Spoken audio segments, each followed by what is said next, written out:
ஆண்டவராய் இயேசு கிறிஸ்து நாமத்தில் அசம்பிளிஸ் ஆஃப் காட் திருச்சபை சார்பாய் உங்களுக்கு வாழ்த்துதலை தெரிவித்துக் கொள்கிறேன். 2 ராஜாக்கள் 4ஆம் அதிகாரத்தில் சொல்லப்பட்ட ஒரு சம்பவம் நானும் பிரசங்கத்தில் அடிக்கடி குறிப்பிட்டிருக்கிறேன். ஒரு தீர்க்கதரிசியுடைய புத்திரில் ஒருவனுக்கு மனைவியாக இருந்த ஒரு ஸ்திரீ எலிசாவிடத்தில் போய் புருஷனாகி அடியான் இறந்து போனான், அவருக்கு கடன் இருந்தது, பெரிய ஆசீர்வாதம் ஊழியங்களில் இல்லை, கடன் கொடுத்தவர் இப்பொழுது பிள்ளைகளை தூக்கி கொண்டு போகிறார்கள், நான் என்ன செய்ய வேண்டும் என்று அவள் அழுதாள்.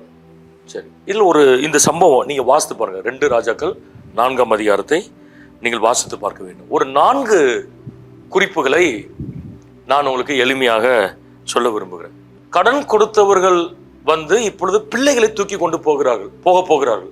ஏன்னா வேறு வழியே இல்லை, பணம் கொடுக்கறதுக்கு நிறைய டைம் வாங்கியாச்சு, இவளுக்கு சோர்சஸும் எதுவும் இல்லை. இவள் கடைசியாக தீர்க்கதரிசி இடத்துல வந்தா. நான் நினைக்கிறேன் தீர்க்கதரிசி தேவனுடைய வீட்டில் இருக்கிறார். ஏன் இவன் தீர்க்கதரிசியை தேடி வரணும்? எங்கேயாவது உதவி செய்கிற மனிதர்களை தேடி போயிருக்கலாமே. அப்போ முதல்ல நீங்க நல்லா கவனிக்கணும், தேவ மனிதனிடத்திலும் தேவனுடைய வீட்டிலேயும் எனக்கு ஒரு தீர்வு உண்டு என்ற ஒரு நம்பிக்கை அவளுக்குள் இருந்தது. She had a belief that God's place and God's people have solution for my problem. அந்த பிலீஃப், அந்த நம்பிக்கை தான் ரொம்ப பிரதானமானது.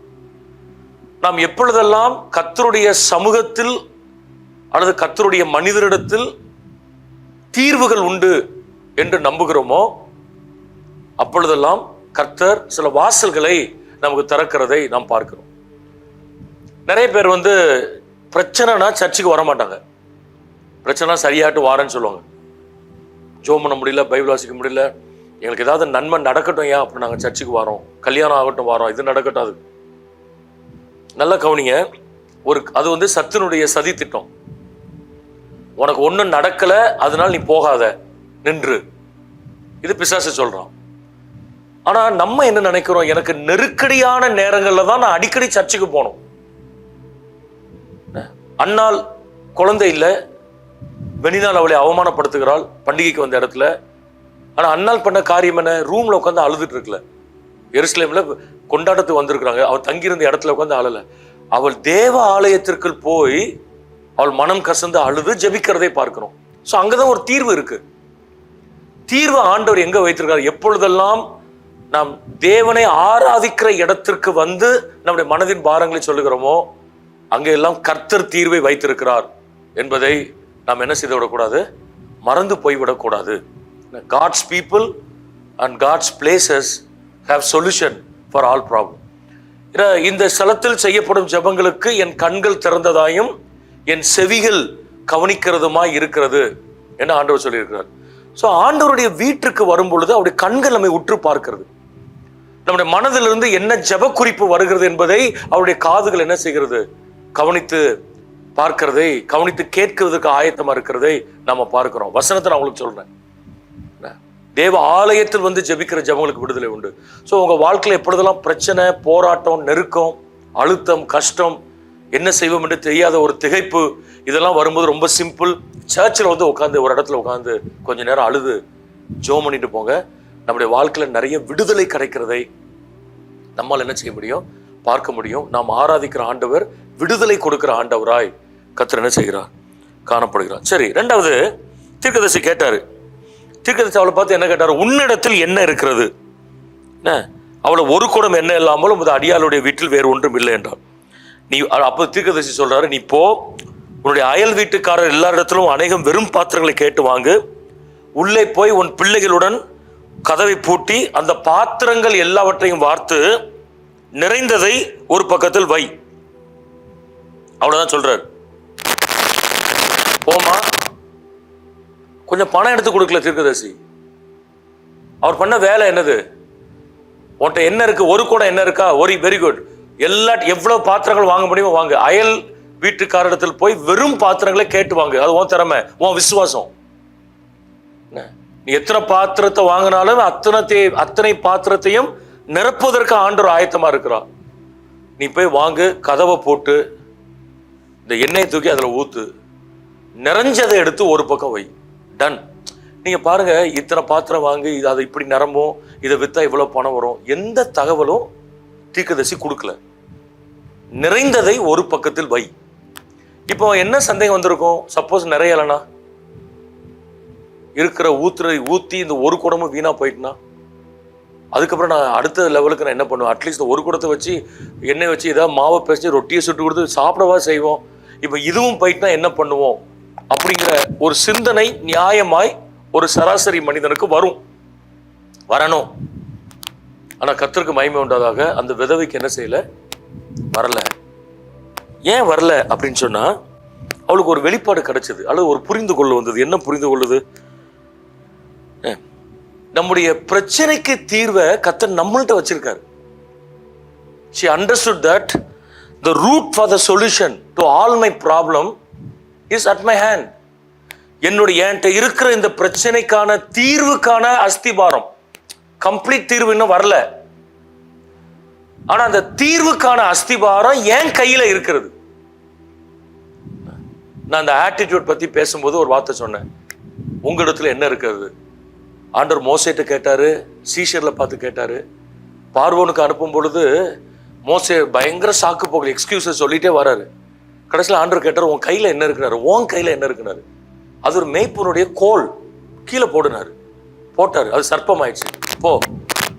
பார்வோன் சொன்னா, இது என்னங்க பெரிய வித்தை, என் ஆளுக்கெல்லாம் பண்ணுங்கப்பா இல்லைன்னா. அதே மாதிரி எல்லாரும் கீழே போட்டாங்க, சர்ப்பம் ஆயிடுச்சு. ஆனா அந்த சர்ப்பங்களை சர்ப்பம் விழுங்கி போட்டு விட்டது. ஆண்டவர் அங்க ப்ரூவ் பண்ணாரு, நீனும் மந்திரத்தை வச்சு அற்புதம் செய்யலாம், ஆனா உன்னுடைய அற்புதம் தற்காலிகமானது, என்னுடைய அற்புதம் நிரந்தரமானது. ஆண்டவர் சொன்னாரு, நிரூபித்து காண்பித்தார். அப்போ அவர்கிட்ட கேட்ட கேள்வி என்ன? What is at your hand? உன்கிட்ட என்ன இருக்கிறது? அவ்வளவு பேர் உட்கார வைத்து சீஷர்களை பார்த்து கேட்டார், உங்களிடத்தில் என்ன இருக்கிறது? ஸோ நீங்க நல்லா கவனிங்க, உங்கள்கிட்ட இருக்கிறது ஒரு குடம் என்ன? இது எப்படி 10 ஆண்டவரே?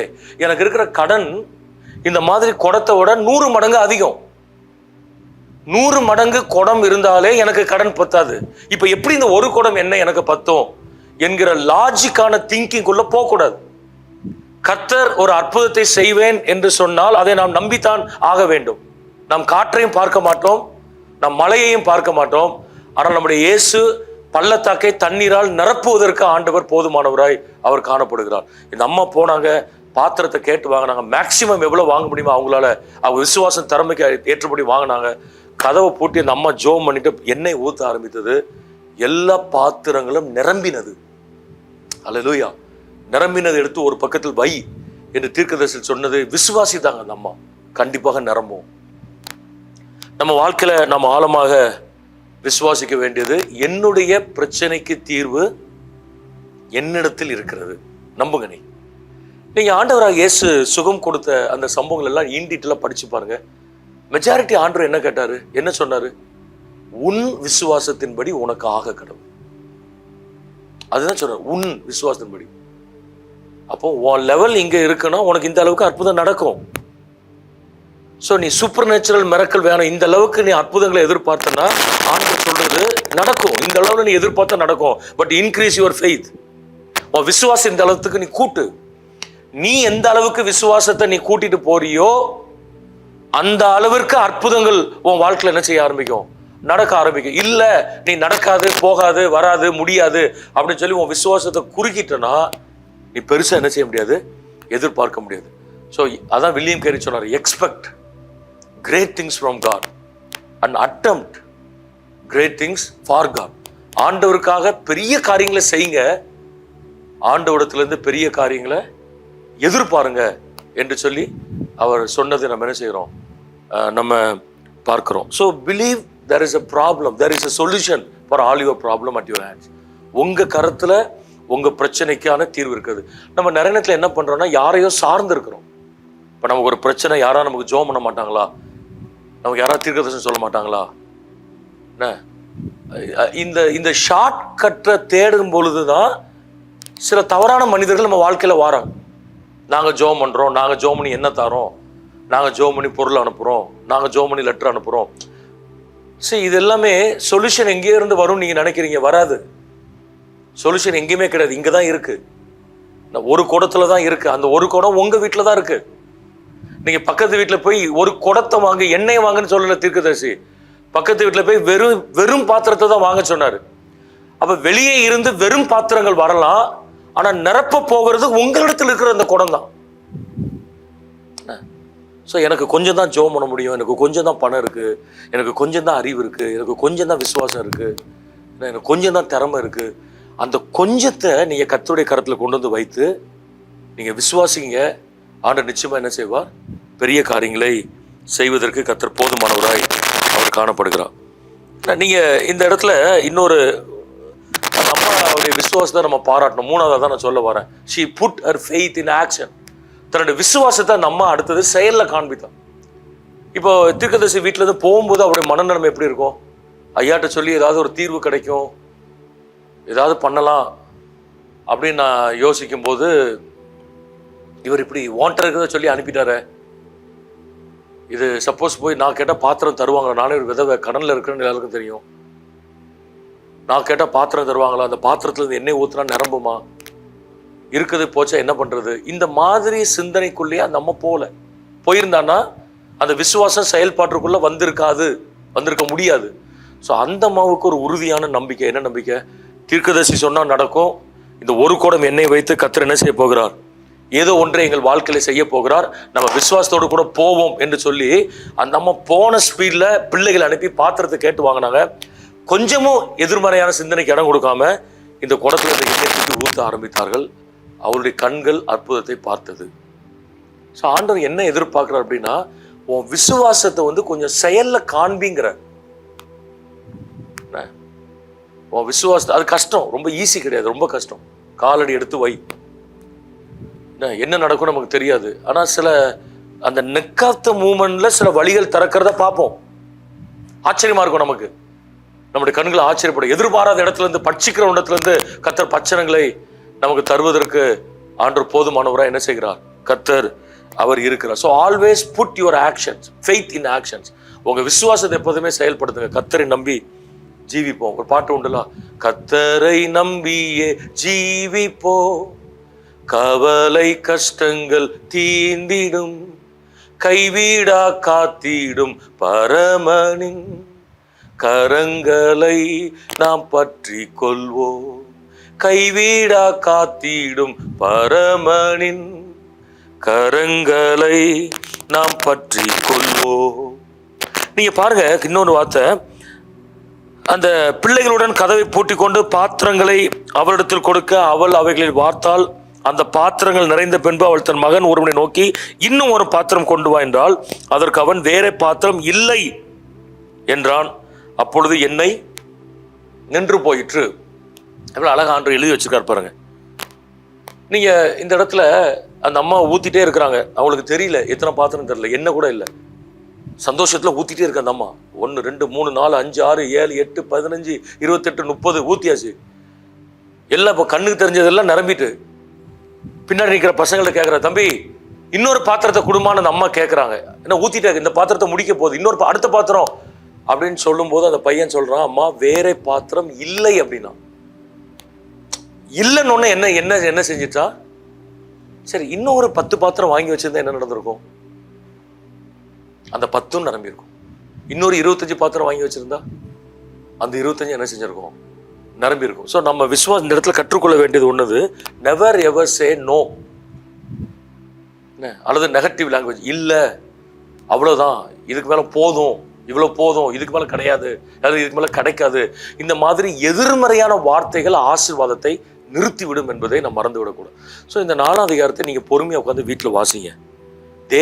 தேவனுடைய இடத்திலும் தேவ மனிதனிடத்திலும் என் பிரச்சனைக்கு தீர்வு உண்டு என்று நம்புதல், என் பிரச்சனைக்கான தீர்வு என்னிடத்தில் இருக்கிறது என்று அசைக்க முடியாத சிந்தித்தல், என்னுடைய விசுவாசத்தை நான் செயல்படுத்த வேண்டும் என்று முயற்சித்தல், இல்லை என்கிற எதிர்மறையான வார்த்தையை பேசாதிருத்தல். இந்த 4 பிரின்சிபிள்ஸை இந்த பேசேஜ்ல இருந்து படிச்சிருக்கோம். இதை வாழ்க்கையில் செயல்படுத்துங்க. அந்த 7 விதவைக்கு அற்புதம் செய்த ஆண்டவர் நமக்கும் அற்புதம் செய்வதற்கு அவர் போதுமானவராய் காணப்படுகிறார். கண்டுபிடி ஜெபம் பண்ணுவோம். ஆண்டவரே, இன்றைக்கு பல விதங்கள்ல குடும்பங்களில், திருமணங்கள், பிள்ளைகள், படிப்பு, ஆண்டவரே கடன்ல இருந்து வெளியே வருதல், வீடு கட்டுதல் என்று பல விதங்களுக்காய் நம்முடைய பிள்ளைகள் எதிர்பார்ப்போடு கூட காத்திருக்கும் பொழுது, ஆண்டவராகிய நீர்தாமே அந்த பிரச்சனைகளிலிருந்து நீர் அவர்களுக்கு விடுதலை தரும்படியாக நாங்கள் ஜெபிக்கிறோம். கர்த்தருடைய கரம் கூட இருப்பதாக. சமாதானத்தை தாரும். இந்த செய்தியை கேட்கிறதால உள்ளங்கள் ஆண்டவர் ஒரு புத்துணர்ச்சி பெற கர்த்தரை உதவி செய்யும். இந்த கொள்கைகளை தங்கள் வாழ்க்கையில செயல்படுத்த கர்த்தர் கிருபை தாரும். நிறைய ஆசீர்வதிப்பீராக.